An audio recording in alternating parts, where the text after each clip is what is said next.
syndicat mixte des inforoutes qui a été créé du coup en 1995. Pour nous en parler aujourd'hui, nous avons monsieur Maurice Quincal qui est l'actuel président du syndicat et monsieur Ludovic Bell qui est son directeur général.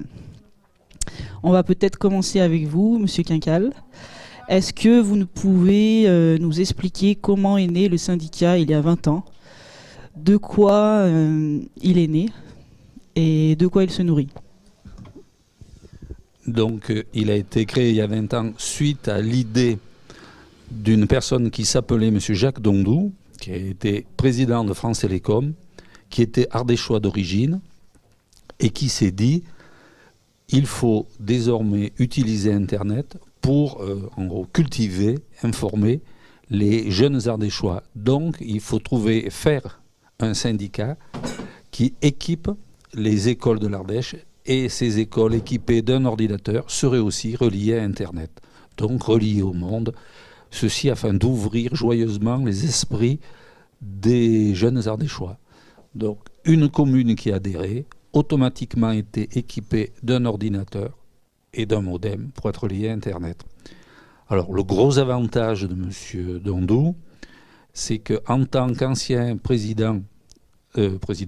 directeur de France Télécom, il a eu de gros moyens qui nous ont bien aidés à lancer les inforoutes de l'Ardèche. Et d'ailleurs, je dois dire que les inforoutes ont été fondées officiellement, c'est reconnu le 5 novembre. Donc on est bien aux 20 ans, quasi jour pour jour, de la création de ce syndicat. Voilà. Et donc comme il fallait aussi, je vais me faire mousser un peu en avant la musique, pour créer un syndicat, il faut au moins 2 collectivités. Il y avait la sienne, bien entendu, il était maire de Saint-Agrève, et il y avait la mienne, à l'époque j'étais maire de Vion. D'où la création, novembre 1995, du SIVU, syndicat intercommunal à vocation unique des inforoutes. Donc vous, monsieur Quincal, vous avez donc vu la naissance, l'origine du syndicat. Voilà, j'ai vu ça et j'étais très content de voir quelque chose se passer. Après, ça a été un petit peu plus long pour monter en puissance, mais parce qu'il n'y avait quand même que 5 communes la première année, c'était 2 mois après, mais uniquement 9 la deuxième année. Mais après, il y a eu une montée en puissance. Et puis, on a été, tout le temps où M. Dondou était encore là, président et vivant, il est mort brutalement en 2002, on avait des moyens financiers apportés par France Télécom, qui s'est empressé, évidemment, de couper ses moyens à son décès. D'où une certaine crispation. Et à partir de ce moment-là, heureusement, le Conseil général de l'Ardèche a pris le relais pour nous soutenir. Et on a eu 2 plans importants. Un plan d'équipement des communes, enfin des écoles par un PC par classe. Et les inforoutes, Ludovic me corrigera si je me trompe, ce qui est possible, a mis à peu près 3 ans pour équiper toutes les écoles. Voilà. Et ensuite, il y a eu le plan, là c'est l'État ENR, École numérique rurale, subventionné de façon importante par l'État. Et à 99%, les communes ont fait appel aux inforoutes pour s'équiper. Voilà ce que je peux vous dire. Donc vous nous expliquez que le syndicat il est né en fait en même temps qu'Internet, oui, et qu'il a grandi en fait avec Internet et les télécommunications. Mmh. Aujourd'hui, 20 ans plus tard, quelle est l'image que vous en gardez de ses débuts? Il y avait le côté un peu folklorique. On n'avait pas connu M. Dondou, qui était un personnage particulier, fort sympathique, un peu provocateur. Les comités syndicaux se déroulaient à Saint-Agrève, été comme hiver. Et je me rappelle une fois, c'était fin novembre ou décembre, on avait fait un comité syndical un jour qui neigeait à Saint-Agrève. Il y avait le sous-préfet qui a pris peur, qui est parti au bout d'une demi-heure. Voilà, il faut bien faire un petit peu d'anecdotes là-dessus. Mais c'est-à-dire M. Dondou faisait venir les gens pour la forme. Parce que M. Dondou avait des idées sur un truc, et on y allait, on les appliquait. Mais il était là en soutien, il faisait le maximum pour que ça tourne. Mais alors, il y a 20 ans, on parlait de quoi exactement? Au début, c'était surtout l'équipement donc des écoles, et puis il y avait aussi des centres multimédia. L'informatique c'est bien, mais il faut savoir l'utiliser. Donc outre les écoles, il faut que les adultes puissent prendre en main de façon efficace les ordinateurs, d'où les centres multimédia, qu'on appellerait maintenant EPN, espace public numérique. Voilà comment ça s'est fait. Et là aussi, une montée progressive en puissance. Là, pour les centres multimédia, les inforoutes fournissaient le matériel et les collectivités payaient l'animateur. Et le succès dépendait essentiellement de la motivation de l'animateur, qui, quand il était d'une grande mollesse, ça arrivait rarement, mais ça arrivait, le centre fonctionnait aussi mollement que l'animateur, et quand il était dynamique, ça fonctionnait bien. Mais il faut quand même préciser que tout ça, ça s'est déroulé dans un contexte, on va dire, géographique qui est assez compliqué. Vous connaissez bien le département d'Ardèche. Qu'est-ce qui a fait que M. Dandou avait vu juste, en fait comment on peut dire, en quoi il était visionnaire, en fait, à son époque? Parce que je pense qu'il a vu très rapidement tout ce que pourrait apporter l'Internet aux enfants, puis à la population. Et puis que c'était un moyen pour casser un petit peu les distances, le temps de distance dans le département de l'Ardèche, qui est quand même un département géographique à la circulation pas toujours facile. C'est une façon aussi de désenclaver l'Ardèche. D'accord. Donc ça, c'était pour tout ce qui était des origines du syndicat, donc il y a 20 ans. Donc tout ça a bien évolué, bien bougé. Est-ce qu'on peut maintenant peut-être donner la parole à Ludovic, qui est là depuis un peu moins longtemps? Donc Ludovic, est-ce que tu peux nous rappeler depuis quand tu travailles pour le syndicat? L'année dernière. Non, moi je suis rentré en juin 2001. Je crois qu'il y a Maurice Weiss qui était par là, c'est lui qui m'a recruté à l'époque, il était le directeur des inforoutes. Et je suis à l'époque, M. Dandou m'avait fait rentrer, en fait, entre autres, pour créer l'activité commerciale aux inforoutes. Je ne sais pas si vous vous rappelez, M. Quincal. Et juste on va faire une anecdote. Après m'avoir demandé mon prénom, M. Dandou m'avait demandé quelle était est-ce que j'étais protestant ou pas. Voilà. Hein, voilà. Pour ceux qui s'en rappellent, ça les fera sourire. Donc ça l'avait choqué que j'étais pas protestant, mais bon, c'est pas grave. C'était pour l'anecdote. C'était la deuxième question après que je suis arrivé. Basta, voilà. Et moi, j'ai gravi toutes les échelons en fait aux inforoutes jusqu'à arriver à côté de M. Quincal aujourd'hui à la direction des inforoutes. 14 ans plus tard, vous me supportez toujours. Et donc pendant ces 14 années, comment les choses ont bougé? Est-ce que vous avez toujours été soutenu? Est-ce que vous avez toujours été serein? Ah non, enfin, les inforoutes ont eu ces périodes de gloire sous l'époque de M. Dandou.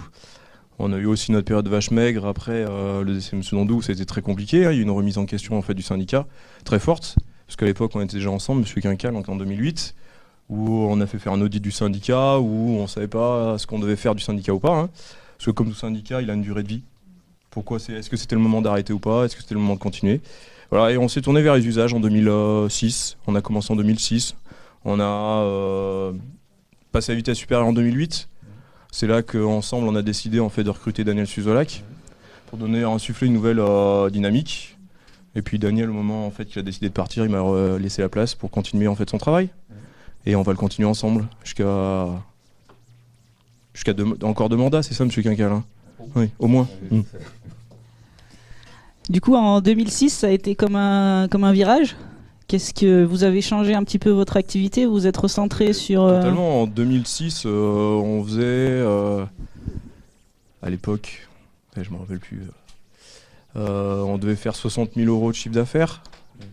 On va terminer l'année à 850 000 cette année, avec des activités de prestation de services auprès de nos collectivités, tout en faisant faire des économies à nos collectivités. Donc on a une vraie plus-value à apporter à nos collectivités. C'est pour ça que ça marche, c'est pour ça qu'aujourd'hui il y a beaucoup de monde.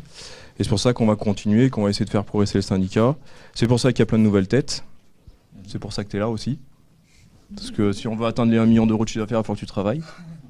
Hein? Donc voilà ton objectif. Il te reste un mois. Et du coup, est-ce qu'on peut dire que le syndicat il est devenu un vrai acteur non seulement dans son département, mais aussi en fait, dans cette région qui est la nôtre? Et totalement, enfin, on le voit bien aujourd'hui, il y a beaucoup de collectivités d'Adrome qui sont venues. même des gens du Gard. On a découvert qu'ils sont venus, c'était une bonne nouvelle. Voilà, et puis il y a la trésorière générale de l'Ardèche qui est venue nous voir, nous présenter, saluer notre travail aussi. On voit on est important pour beaucoup d'acteurs. Voilà. C'est là qu'on se rend compte que chaque agent des Inforoutes fait un gros travail. C'est pour ça que tout à l'heure j'ai remercié tout le monde et qu'on était avec M. Quincal sur le podium ensemble pour vous remercier, parce que on a beau avoir le meilleur président, le meilleur directeur, s'il n'y a pas les agents derrière qui travaillent bien, ça sert à rien. Donc vous avez grandi avec le nom syndicat SIVU des Inforoutes et maintenant vous êtes syndicat mixte des Inforoutes tout court. Avant vous étiez de l'Ardèche. Qu'est-ce que vous avez envie de dire un petit peu aux autres collectivités qui ne nous connaissent pas ou qui ont juste entendu parler de nous? Qu'elles nous appellent, hein. Il y a Magali au standard qui est là pour ça. Hein. On a recruté Amandine pour faire face aussi aux appels téléphoniques. On est en train de se préparer à essayer d'avoir un maximum de collectivités drômoises. On a un objectif en fait de s'étendre sur la Drôme, et puis avec M. Quincal on s'est mis un objectif en fait ensemble qu'à la fin de son mandat on soit un des plus grands syndicats de France, ce qui n'est pas le cas aujourd'hui, mais c'est un objectif qu'on s'est fixé et on a 4 ans pour y arriver et on fera le point à la fin du mandat. Il y a une chose que je voudrais ajouter et je pense qui est reconnue par les collectivités adhérentes, c'est la qualité du service. Tant que cette qualité durera, ce qui est le cas actuellement, on ne pourra que croître. Si effectivement un jour ça part à n'importe comment, c'est là où on aura de difficultés. Tous les élus, ou enfin l'extrême majorité, si ce n'est la totalité des élus que j'ai rencontrés aujourd'hui, sont satisfaits des Inforoutes. D'ailleurs, je pense qu'ils sont venus, c'est qu'ils étaient contents. Mais c'est ça que je trouve intéressant, et en cela, tout le personnel peut être remercié. Est-ce que vous n'avez pas peur d'être victime de votre succès? Ça sera justement ceci à maîtriser correctement pour ne pas être dépassé par le succès, effectivement, et arriver à maîtriser tout ça. C'est ça le challenge. Il faudra aussi évoluer avec les services, les demandes, et c'est effectivement un gros challenge. Mais je ne désespère pas du tout, bien au contraire, que vous y arriverez. Et on est là, nous les élus, pour vous soutenir. Donc pour cette journée donc de vos 20 ans, on a près de 300 personnes qui se sont déplacées ici. Il y a certainement plus de 150 collectivités qui sont représentées. Qu'est-ce que ça vous fait à vous? Plaisir. De là où on sait d'où vous venez? Oui. Eh bien, c'est la preuve que les Inforoutes ont toujours donné satisfaction, et maintenant plus que jamais. Donc c'est une forme de gratitude de leur part d'être tous venus ou... Je crois. Ils ne sont pas venus uniquement pour nous faire plaisir. Ils sont venus pour nous faire plaisir, certains, mais aussi parce qu'ils reconnaissaient le travail fait par les Inforoutes. S'ils avaient pensé qu'on était une équipe de bras cassés, ils ont dit, bon, gentil Quincal, faire passer Dovic et autres, mais il n'y aurait pas eu la moitié des gens qui sont là aujourd'hui. Vous croyez? Moi, je croyais qu'il venait pour nous, M. Quincal. Non, mais je pense qu'il y a une partie parce qu'ils connaissent et puis ils reconnaissent le travail effectué. Moi, c'est ça qui m'a fait plaisir, de voir que les critiques, les remarques étaient des remarques positives. Et ça veut dire que vous travaillez très bien. Est-ce que Ludovic, c'est comme ça que tu as ressenti les choses aujourd'hui avec les contacts que tu as eus? Qu'est-ce qui ressort des échanges avec les élus qui sont venus, les agents, les utilisateurs? On verra ça la semaine prochaine, puisque aujourd'hui le bilan c'est compliqué de le faire. Aujourd'hui on est sur une manifestation, on verra le retour qu'on aura, les rendez-vous, la masse de travail qui ça pourra nous produire, c'était l'objectif. Hein. On a dit on fait les 20 ans, on va pas faire la kermesse du village, il faut que ça marche. L'objectif c'est que ça nous apporte en fait de nouveaux services auprès de nos collectivités, qu'on puisse continuer à monter en compétence sur chacun de nos agents, pour qu'ils puissent être autonomes, qu'on puisse continuer à recruter du personnel aussi, qu'on puisse améliorer le quotidien de chacun, c'est des objectifs qu'on s'est mis. Et pour ça, il faut grossir, il faut avoir de nouvelles collectivités, il faut rentrer de nouveaux services dans nos collectivités. Voilà. C'est l'objectif qu'on a, on va y arriver. Moi, je me fais jamais de soucis, de toute façon, je suis toujours optimiste, hein, et ça va pas changer, ça. Et puis s'il faut, on y dormira aux Inforoutes, mais on l'a toujours fait, hein, et on va continuer comme ça. Et puis voilà, et puis de toute façon, je sais que chaque agent des Inforoutes sera là pour ça, et on continuera à les motiver pour qu'ils aillent dans ce sens-là, et que en fait, chacun soit toujours l'ambassadeur des Inforoutes et l'ambassadeur du travail de M. Quincal et M. Dandou, parce que si tous les deux n'avaient pas été là à l'origine, on ne serait pas là aujourd'hui quand même. D'accord. Et donc, quand tu nous parles de cette croissance-là, sur ces dernières années, est-ce que tu peux nous le chiffrer un petit peu, nous dire ce que ça représente? L'augmentation du travail, l'augmentation peut-être des emplois que le syndicat a... Oui, 12 personnes quand on était en Civu Inforoute sans activité auprès des collectivités, 28 personnes aujourd'hui, voire plus demain, hein. On est déjà en 2016, en train de travailler sur 2016. Une facturation qui est passée aujourd'hui dans 80 000 euros de chiffre d'affaires à 850 000 cette année à peu près. Donc on est en croissance chaque année, quasiment à 2 chiffres. Cette année, ça va être un peu plus compliqué, mais on sera quand même à 1 chiffre quand même. Voilà, et puis moi j'ai tout vu l'évolution du syndicat comme M. Quincal. Moi il y a 10 ans, on m'aurait dit on serait là aujourd'hui à fêter les 20 ans, à réunir 300 personnes. Je n'aurais pas cru. Surtout avec 28 agents, tous avec leur petite veste blanche, avec le sourire toute la journée. Non, j'aurais pas cru. Donc voilà, c'est une agréable surprise.